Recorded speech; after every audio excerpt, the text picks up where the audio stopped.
नमस्कार दोस्तों, स्वागत है आपका हमारे चैनल में। आज हम लोग मौजूद हैं मुबारकपुर थाना के अंतर्गत पियरोपुर गांव में, जहां पे कल 11 बजे दिन में एक दूध व्यवसायी जो अपने गांव से दूध बेचने के लिए निकले हुए थे गांव के बाहर, कि घात लगा के बैठे हमलावरों ने गोली मार के उनकी हत्या कर दी। तो समझने वाली बात यह है कि क्या ऐसा गुनाह था उस दूध वाले का कि उसको दिन दहाड़े गोली मार दी जाती है।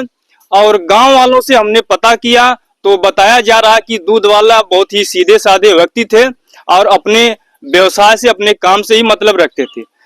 तो ऐसे में सवाल उठता कि ऐसा क्या हुआ था कि उनको गोली मार दी गई। सूत्रों के हवाले से पता चला है कि कुछ पुरानी रंजिश थी जिसके चलते गोली मारी गई है। तो आइए हम परिवार के लोगों से बात करते हैं। अपना परिचय दीजिए। क्या? मेरा नाम सोनम यादव है। मेरा घर पियरोपुर है। मेरे बहन के साथ सब गलत काम किए थे, वीडियो बनाए थे, वीडियो वायरल किए थे। इसके वजह से मेरे पिता उन सबको प्रशासन के पास लेकर गए। प्रशासन 4 लोगों को उठा के जेल में की। इसके बाद इसके घर के जितने भी लोग थे मेरे पिता को धमकी दे, लड़ाई कर रहे थे बार बार। और इसके घर के पास मेरी जमीन है, उसी में सब मड़ई बनाते हैं, घर बनाए हैं। मेरे पिता बोले हटा दो यहाँ से, सब कुछ है मेरा दो। इन सब सारी बातों का उन सब के पास ब्यौरा था। और उसके बाद कल मेरे पिता दूध लेकर जा रहे थे तो ये सब बीच में गोली से मरवा दिए। मतलब ये पहले धमकी दिए हुए थे कि हम बदला लेंगे। हाँ। और जो आपकी बहन के साथ जो घटना हुई, उनकी उम्र कितना थी? मेरी बहन की उम्र 12-13 साल है। 12-13 साल की। इसके पास उतना दिमाग नहीं भी, वो नाबालिग है। हाँ।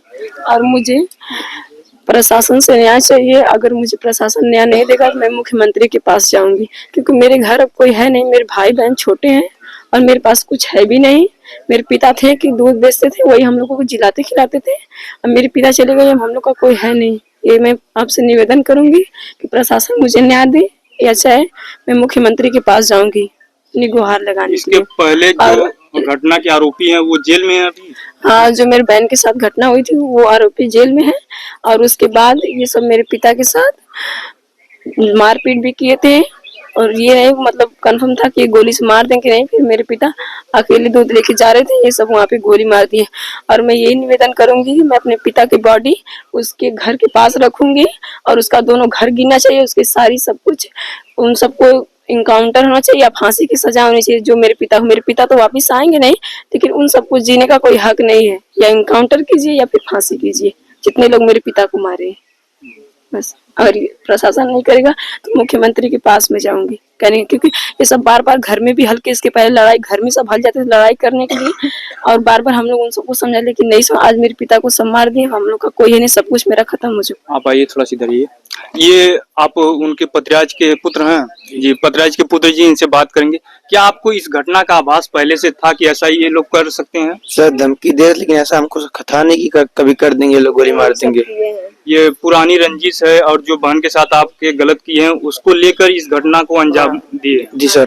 और ये आपके पड़ोसी भी हैं? जी। जमीन का भी विवाद पुराना है? जमीन वो उसी में घर बनवाए हैं लोग। तो कल जब यहाँ पे एसपी साहब आए थे तो आप लोगों ने ये चीजें बताया उनको? हाँ, उसे बताएं। अच्छा, बता चुके हैं। चलिए ठीक है। जैसा कि हमने आपको दिखाया, हमने बात किया पतिराज जी के पुत्री जो हैं और उनके पुत्र से। इन्होंने बताया कि एक पुरानी रंजिश जिसमें एक 13 साल की मासूम के साथ बलात्कार जैसी घटना को अंजाम देते हैं, उसके बाद उसी रंजिश को लेकर ये हत्या की साजिश रचते हैं और जिसके अंतर्गत कल दिन दहाड़े ताबड़तोड़ गोलियां चलाकर पतिराज की हत्या कर दी जाती है। ऐसे मामले में पुलिस अभी तक खामोश है और अभी तक कोई कार्रवाई नहीं कर चुकी है। पहले से जो अपराधी बंद है, उसके अलावा बाकी घर के सभी सदस्य फरार हैं।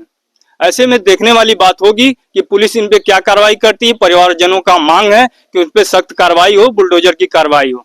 धन्यवाद।